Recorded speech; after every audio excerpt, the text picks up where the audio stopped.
Brasil que faz, com Elvis César. Oferecimento.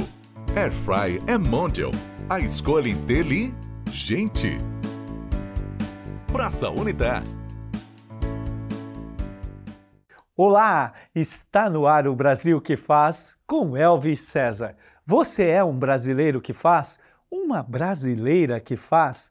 Então, este programa foi feito para você. Ou melhor, é a sua cara. Aqui tratamos de histórias incríveis, pessoas inspiradoras e grandes empreendedores da vida. Temos a missão de levar uma mensagem para mostrar que é possível, que dá para chegar lá, que vale a pena correr atrás do seu sonho. E você vai ter muito sucesso na trajetória da sua vida. No programa de hoje, vamos falar com um rapaz totalmente improvável. Saiu da periferia, da favela, órfão e se tornou um grande líder de transformação social. E claro, o programa foi feito para você, que busca melhorar sua vida, montar seu negócio ou mesmo se preparar para um novo desafio. Assim, vamos falar de um jovem que se tornou protagonista da própria vida, criou várias políticas públicas transformadoras que impactou vidas em todas as áreas de vulnerabilidade social do Brasil. Com mobilização social, ganhou muitos prêmios. Recebemos com muita alegria Gilson Rodrigues.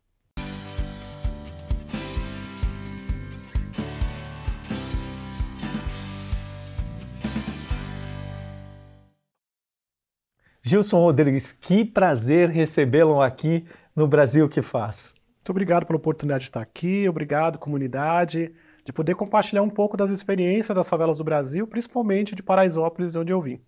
É uma grande honra. Hoje, uma pessoa com reconhecimento social nacional e internacional, ganhou vários prêmios de políticas públicas, de ações sociais transformadoras, inclusive no Covid. Uma pessoa renomada, um formador de opinião nato, reconhecido como um brasileiro que faz. Mas como foi o início dessa trajetória?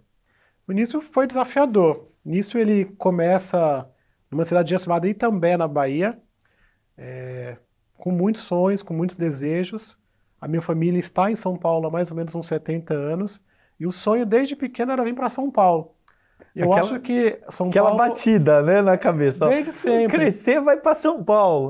Desde sempre eu via aquela coisa de São Paulo e tal, mas eu muito pequeno já que sonhava em vir para São Paulo, minhas tias já estavam aqui, e eu acho que São Paulo é um pouco aquela coisa do sonho americano, que a pessoa quer vir, quer prosperar, quer transformar a sua vida, e nós, nordestinos, imaginamos que todo mundo que vem para São Paulo tá rico, né? E, em especial, as minhas tias vinham para São Paulo e diziam para o pessoal lá da Bahia que morava no Morumbi. Só que, na verdade, a gente morava em Paraisópolis, passando por uma série de dificuldades e desafios. A minha família, em especial, morando numa região chamada Pé Inchado, que é uma região de brejo, onde tinha um córrego que agora já foi canalizado. Isso em Itambé? Isso já em São Paulo. Já em Paraisópolis. Porque com 5 anos eu venho para São Paulo depois do falecimento da minha avó, e a minha mãe já estava aqui com as outras tias, vivendo uma condição muito difícil, muito complicada, no córrego do brejo ali. Então eu fui morar nesse espaço, e a minha trajetória começa a partir dali. E ela... Então praticamente você chega em São Paulo, 5 anos de idade, vem morar com a sua mãe. Sua mãe tinha um apelido, eu vi pelo... A minha mãe era muda em Paraisópolis. E era literalmente... Literalmente surda-muda. Uau. Então ela vivia ali, nós vivíamos todos numa casa só, eram várias tias, várias crianças, e a minha mãe tinha muitas crianças. Ao longo de toda a vida, ela teve 14 filhos. A família acabou dando esses filhos e tal, e principalmente depois do falecimento dela, quando eu tinha 9 anos, a situação se agravou mais, e os filhos da muda acabaram virando crianças problemas na visão das pessoas, da família. Então tinha a questão da renda, mas tinha a situação do contexto social, de estar numa favela, de não ter quem cuidar, de não ter pai, né? Os filhos da muda não tiveram pais que assumiram essas crianças. Então, toda vez que alguém olhava sobre os filhos da muda, dizia assim, vigia com esse menino, Que é tomar cuidado, né? Toma cuidado. Cuidado, Então, porque davam a nós um destino da qual nós não queríamos e provavelmente a nossa mãe não queria que a gente tivesse esse destino. E depois do falecimento dela, a situação se complica, os irmãos que estavam ainda no seio familiar acabaram sendo dados, e só ficou apenas um irmão, chamado Danilo, que tinha 3 meses na época que ela faleceu, e a tia cuidou, e eu acabei ficando ali no seio familiar, mas sem uma casa própria, sem ter um cuidado. Hora meio com que um, chegava, hora com outro. eu chegava na hora do almoço e da janta. No almoço eu almoçava, jantava e dormia, ficava por ali. Mas durante um período grande, uma das minhas tias tinha um bar e eu dormia embaixo da mesa do bar da tia. Fiquei dormindo durante uns 3 anos. Era olhado como uma criança que seria uma criança violenta, futuro traficante, futuro marginal, uma pessoa que deveria ser mandado embora daquele território, mandar para a Bahia, dar para alguém. Graças Então, a tava Deus, sempre nesse não contexto. foi nada disso. Graças a Muito Deus. pelo contrário. E, na verdade, você se encontrou dentro da escola. Sim, quando deu por volta dos 14 anos, as tias resolveram que ia se livrar de mim, ia me mandar embora. E eu decidi fugir de casa. E aí, para não ir para a Bahia, eu fugi de casa e perambulei durante uns 3 dias ali pelas ruas do Morumbi e resolvi voltar. E eu voltar, assim, vou voltar para me vingar. E o vingar, eu vou estudar, vou trabalhar, queiram virar gente para honrar minha mãe e encontrar os meus irmãos. Era nessa perspectiva que eu me encontro. Eu não estava preocupado e não tinha conhecimento de Brasil, nem de favela, nem dos problemas gerais. Eu queria buscar resolver um problema que era um problema meu. Seu problema, sua vida. De uma forma de olhar, de me encontrar de uma maneira diferente.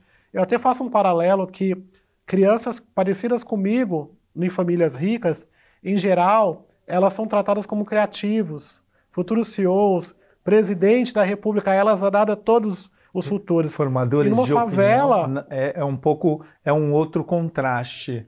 Quando você volta com 14 anos, com esse espírito, como foi? O que as suas tias falaram? Quando eu volto com esse espírito, eu percebo cada vez mais esses problemas que esta criança e que esse adolescente tem de como as pessoas enxergam, muito mais aflorado, porque aí eu tinha na minha cabeça uma decisão de querer dar certo, de querer prosperar, de transformar a sua vida. Aí eu me descubro negro, favelado, morador da favela, eu começo a receber uma série de títulos e de um olhar das pessoas que não têm Deus no concreto, na vida, e que não conseguiu determinar. E aí eu sempre faço, inclusive,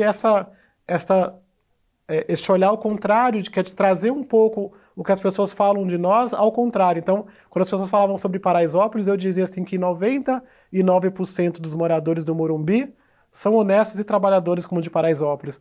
Para também mudar este olhar, porque se é igual e se está correto. E de que esse 1% errado na sociedade precisa de bons exemplos para poder transformar e ser enxergado concretamente de uma maneira diferente, com mais Deus, que seja de fato transformador. Então, quando eu fui para a escola, eu consegui receber ali o carinho dos meus professores, receber ali um acolhimento da minha comunidade e de participar de um programa na época que ainda existe em Paraisópolis, que era um projeto em parceria com a escola, com a seguradora Porto Seguro, Dr. Jaime Garfinco, tinha um programa e ainda tem uma associação lá. Que tem vários projetos sociais. Vários projetos sociais. Até deixar um abraço aqui. Sim, o Dr. Jaime tem sido um cara importante no Brasil, mas ele começa essa ação em Paraisópolis, eu sou fruto desse trabalho. Ali eu fui fazer curso de informática, eu comecei a atuar em outras frentes, até que tiveram a ideia de montar um Grêmio na escola, e aí eu virei o presidente do Grêmio, montamos a rádio da escola, o jornal da escola, que depois virou o Jornal de Paraisópolis, a rádio da escola, e em determinado momento esse trabalho se extravasou pela comunidade e as pessoas começaram a me chamar de prefeito de Paraisópolis. Eu fui capa da Veja como prefeito de Paraisópolis, foi uma coisa muito interessante, mas basicamente eu estava buscando a construção de um novo olhar sobre mim, mas também percebendo a necessidade de construção de uma nova Paraisópolis, uma favela que se transformava num bairro, de que a gente não sonhava em morar em cima do córrego, que a gente não sonhou em morar na favela, que nós não sonhamos em passar dificuldade, a gente sonhou em vir para São Paulo, transformar, ficar rico, ajudar aqueles que vencer na vida, e aí tinha que buscar caminhos para se transformar.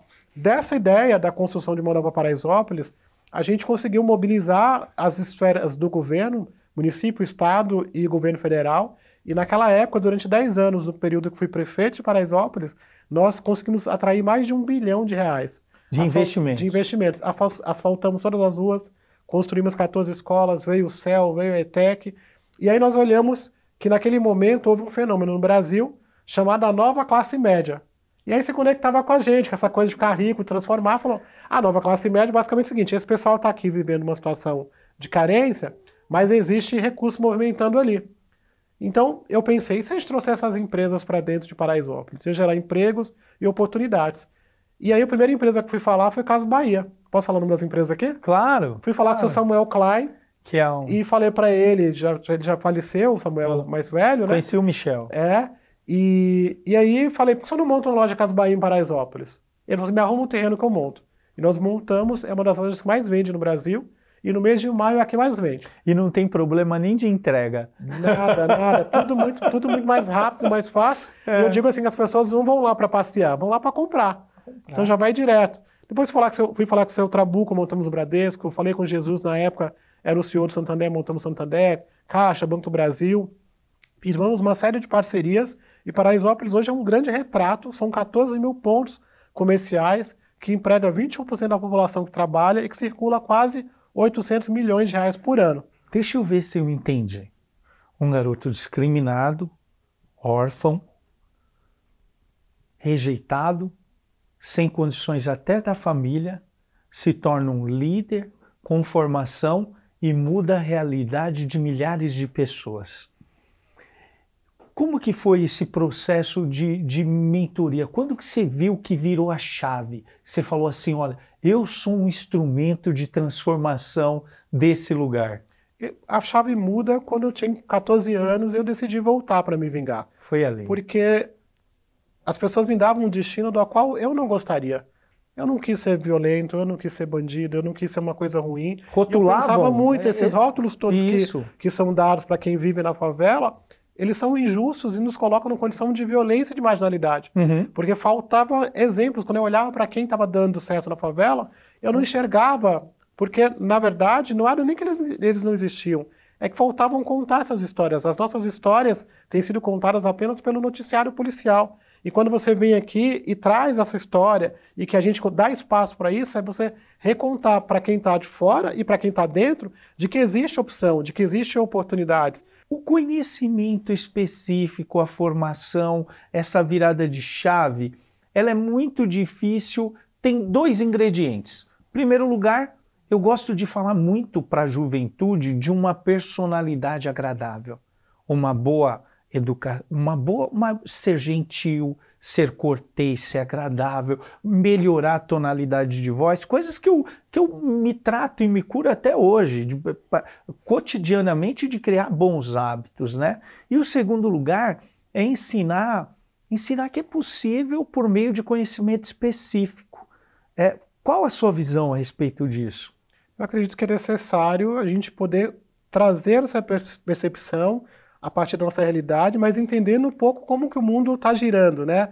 Então a gente está olhando para tudo que está acontecendo, buscando se adaptar e também conseguir levar de fato a linguagem para que a gente consiga se comunicar, porque por vezes a comunicação não funciona, às vezes ela é violenta, às vezes a gente tenta explicar ou solicitar alguma coisa e as pessoas não estão entendendo nem o que é.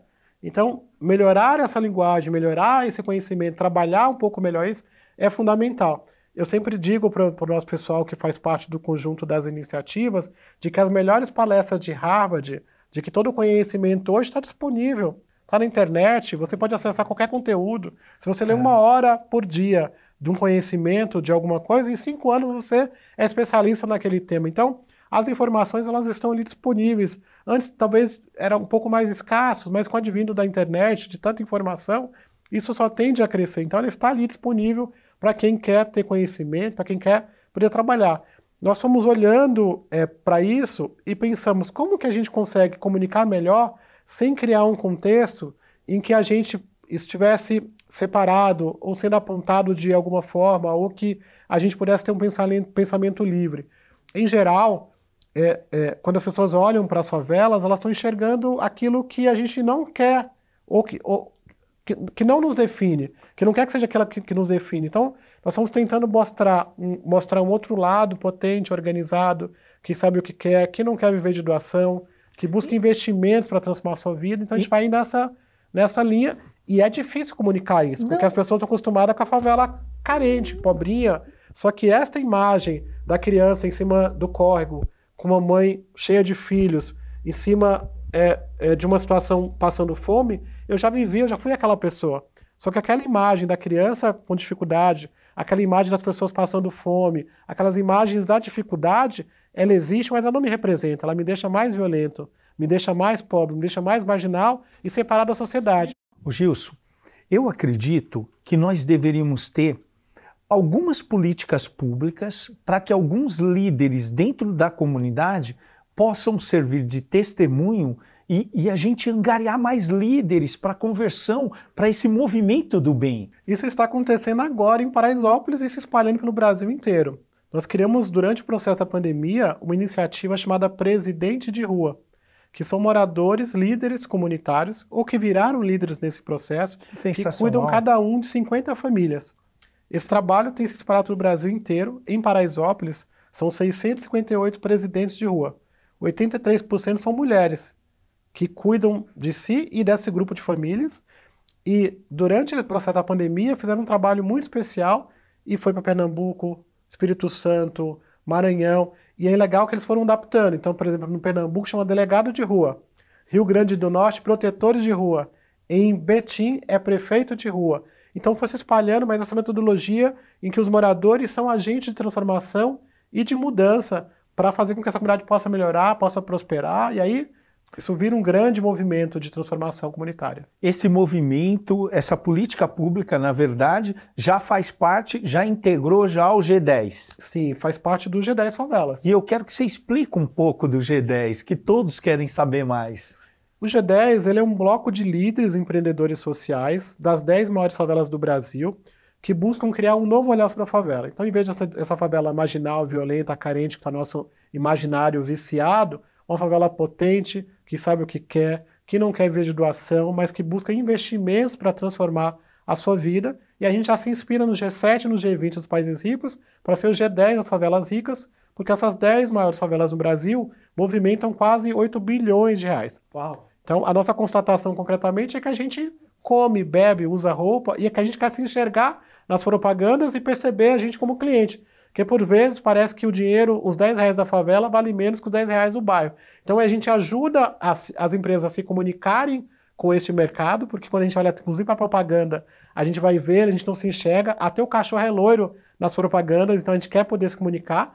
E o que o G10 tem construído? Já tem uma visão diferente disso. Graças a Deus, essa mensagem de vocês tem impactado e mudado. Sim. Já, né? Mas o que o G10 tem construído? O G10 tem construído soluções para os problemas que existem na favela. Então, hoje nós criamos um ecossistema em que a gente olha um pouquinho para o que está acontecendo e também temos criado novas soluções. Então, dentro do nosso ecossistema funciona assim. Então, se você precisa de crédito, você pode ir lá e buscar o G10 Bank Participações, que é um banco, que é uma espécie de BNDES da favela. Sim. Precisa entregar, procura a Favela Brasil Express. Precisa de emprego, o LinkedIn da favela. Quer comer bem, Mãos de Maria e Agrofavela, que são fazendas urbanas. Quer se comunicar, Mais Favela TV, Uau. Bora Brasil, agência. Então, são uma série de iniciativas, são 48 iniciativas no total, sempre levando solução para os problemas, gerando negócio, trabalho e renda. Nós fazemos um trabalho muito especial no Brasil inteiro, são 4.002 presidentes de rua em 16 estados, e esses presidentes de rua viram uma ferramenta de desenvolvimento local. É como se cada 50 famílias fosse uma microfavela, em que a gente vai trazendo essas soluções, mas principalmente buscando trabalhar o combate à fome e à pobreza, e a gente descobriu que para combater a fome e a pobreza, como se resolve? Dinheiro no bolso. Violência doméstica das mulheres, dinheiro no bolso. O jovem quer ganhar o mundo, dinheiro no bolso. Então a gente dá o peixe, a gente ensina a pescar, a gente fabrica a vara e dá a vara, trabalhando num ecossistema de transformação, e tem dado certo. Você tem uma experiência, por exemplo, de uma empresa de logística chamada Favela Brasil Express, que em 2 anos entregou R$1 bilhão em mercadorias para 7 favelas. fazendo a última milha para o e-commerce, desbloqueando e criando um processo de endereçamento nas favelas.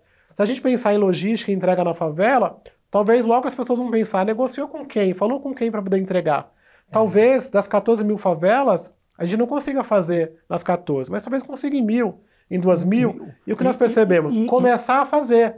Porque quem está olhando para o problema não acontece fazendo, não faz nada. Não faz nada. Vocês estão cobertos de razão. E eu tenho que parabenizá-los. O meu olhar estratégico de política pública se aperfeiçoa com a visão estratégica de vocês. Está muito bem feito esse olhar. E quando você fala, até para você ser melhor compreendido, quer acabar com a violência doméstica, dinheiro no bolso? Exato. Dinheiro no bolso é creche e capacitação profissional. E crédito no banco para a pessoa empreender. Isso, crédito para gerar oportunidade para os microempreendedores. Essa situação. Então, conhecimento específico, crédito, creche, oportunidade, é a transformação. Está ali. Exatamente. É essa a vivência que a gente precisa fazer. E quando a gente vai para as escolas do Estado com o ensino médio, nós precisamos ter os cursos que são tomadores de trabalho que faltam. Por exemplo, o editor de vídeo, que tanto é necessário aqui, o social media, o vendedor. A gente tem menosprezado. Eu quero passar essa mensagem aqui, aproveitar a sua personalidade para passar a mensagem como é importante a venda. A venda é importante no momento do relacionamento, que eu tenho você como o centro das atenções, então eu vou criar. Quando eu te coloco no centro das minhas atenções, eu começo a ter relevância para você. E o outro ponto também, que é a forma de ter progresso economicamente, prosperidade. Exato. O G10 tem trabalhado muito na criação de cases e modelos concretos que gerem negócios, que ajudem as pessoas a ficarem ricas e também levando a realizar sonhos que as pessoas diziam que eram impossíveis para quem morasse na favela. Ontem mesmo nós estávamos em Nova York, nós passamos uma semana fazendo uma imersão e palestrando em Harvard, na escola de negócio, na escola de medicina, na escola de humanidades, mas já fizemos outras atividades fora do Brasil, foram 17 países que tivemos, fomos lá e tocamos o sino da Bolsa de Nova York para mostrar que podemos fazer o nosso IPO, nós temos a Bolsa de Valores da favela, então é sempre criando paralelos, mas também mexendo um pouco com a visão de que as pessoas olhavam e falavam, não dá para fazer, ir lá e fazer, e mostrar que dá, e isso vai despertando na população da favela, no empreendedor, este caminho de oportunidades, de estudo e de transformação. Eu sempre digo assim, que primeiro eu precisei ser meu próprio herói, ser CEO de mim mesmo. Isso. Em geral, quando eu tinha 14 da minha própria história. Isso. Em geral, quando eu tinha 14 anos, eu fui treinado para procurar culpados. Eu tinha que brigar com alguém, eu tinha que reclamar com alguém. Imagina eu no Morumbi, num bairro chique, num bairro difícil, todo mundo que eu queria fosse contra a madame, contra o boy, contra a Globo, contra o Papa, contra todo mundo e tal, ou que eu fosse de um lado ou de outro. E eu sempre falo assim, que eu não quero ser bando de um nem de outro. Eu quero e acredito numa favela de livre pensar, de oportunidade, de transformação, para que a gente possa escolher a nossa própria história. Então, em geral, quando a pessoa fica procurando encontrar heróis fora de si mesmo... Sem autorresponsabilidade? É para colocar a culpa neles. Ele fala, não, traga para você, transforme a sua história, transforme a sua vida, e aí você consegue impactar tantas pessoas. Chama a responsabilidade e faz a diferença. Eu quero só retomar uma coisa a respeito do crédito. Banco público não é para ter lucro. Um BNDES, o Desenvolve SP, Exato. O Banco do Povo. Exato. Isso, você tira o spread bancário e a taxa de inadimplência e entrega juros de 0,5% ao mês, Exato. no máximo 6% ao ano. Movimenta a economia, não tem prejuízo e faz a engrenagem virar. A engrenagem desse país, nós temos 21 milhões de empreendedores no país, 10 milhões estão em São Paulo. Grande parte estão nas comunidades. Exato. 40% só empreender, não sabe como, ou falta crédito. Então imagina se a gente estimula essa massa, a população a empreender, a gerar negócios, e se os bancos cumprissem o papel social que eles deveriam cumprir. Eles estão falando aqui para mim que nós estamos explodindo o tempo, mas eu tinha que falar com você pelo menos um dia inteiro para falar da mensagem do propósito, mas eu quero que você deixe uma mensagem aqui, especificamente para aquele que não tem autorresponsabilidade, para falar do seu testemunho de vida, das suas dificuldades e, mais do que isso, que toda pessoa da favela não só tem direito, mas tem condições de ter dignidade, prosperar e ter o seu espaço como um grande cidadão. Acredito que a minha principal mensagem seja: acredite num Brasil próspero, rico e que não seja dividido.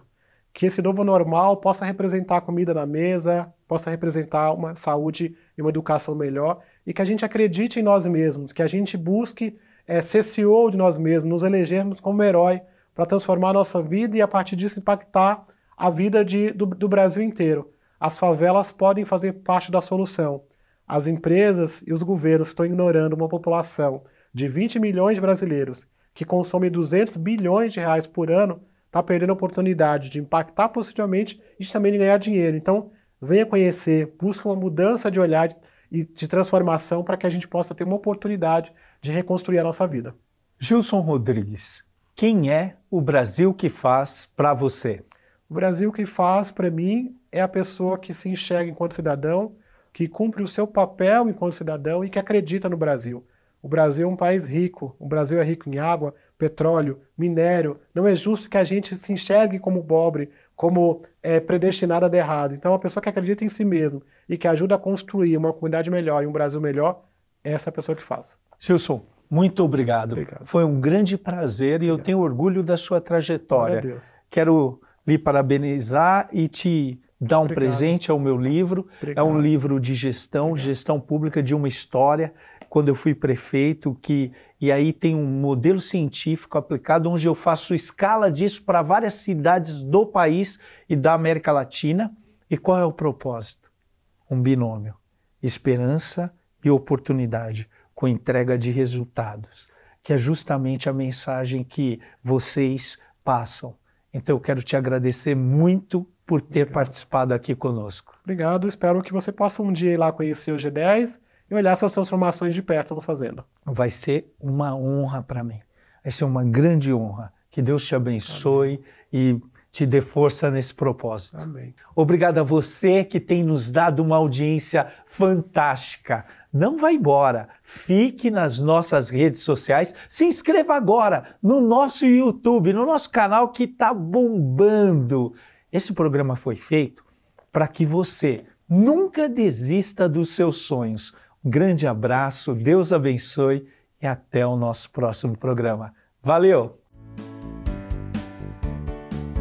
Brasil que faz, com Elvis César. Foi um oferecimento. Praça Unitar.